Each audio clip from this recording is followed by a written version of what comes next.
Shorten English Inter, May 1982. Start. Ladies and gentlemen, it gives me very great pleasure to come to this place today for the purpose of opening this bridge. The President, in his welcome address, said that representations were made to the government from time to time, pointing out the need for this bridge, but for some reason or other it has taken a long time. However, he thanked the government for giving priority to this scheme and expressed his happiness on behalf of the people of this locality. He spoke about the benefits that this bridge would bring to this area.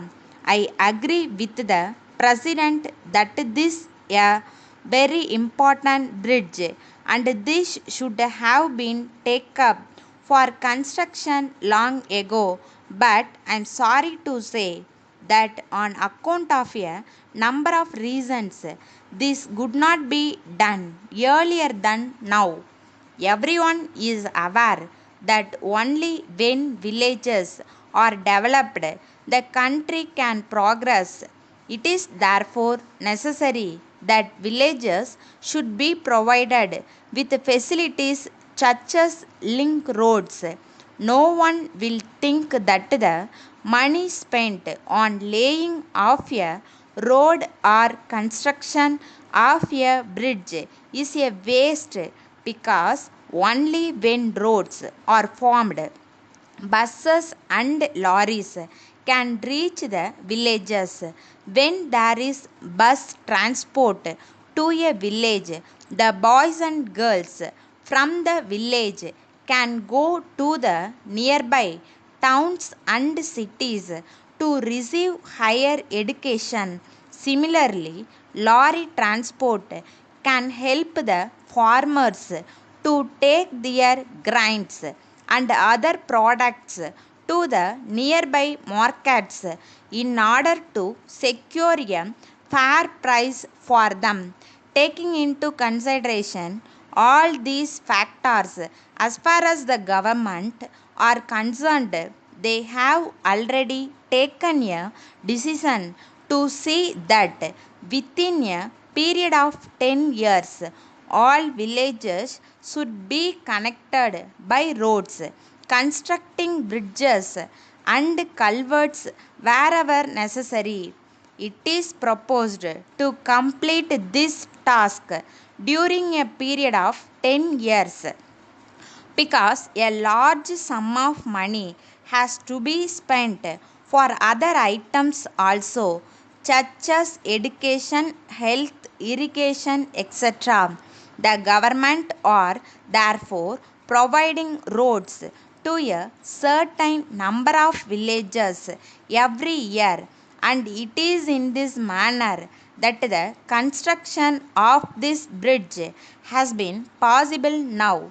It is a matter of satisfaction that a large number of villages in this state have already been connected by roads, and the remaining villages will also be provided with roads within the next few years. I am glad to see the large number of people assembled here for this function with great enthusiasm. This is only shows that people of this area are really interested in the development activities. After this function, I have to go to a village which is about 10 miles away from here to open a new building for the high school there. The construction of the school building has been possible not only with the money provided by government, but also with the funds collected by the people themselves.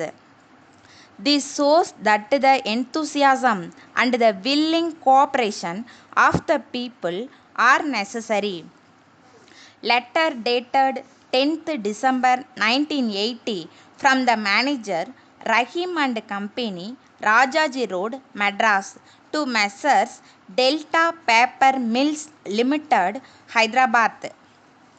Dear Sirs, we are in receipt of your letter dated 2nd December offering us sole selling agency for the different varieties of your paper in the states of Tamil Nadu, Karnataka and Kerala.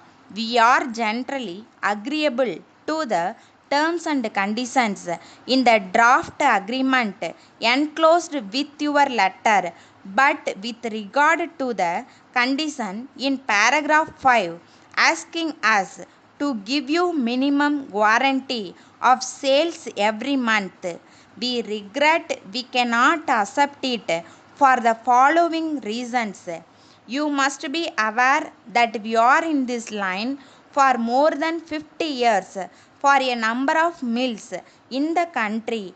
We have our depots in important towns and cities, and we have also efficient salesmen and representatives. We have therefore no doubt that we will be in a position to sell your paper in these parts in large quantities. Your products being new, it will require some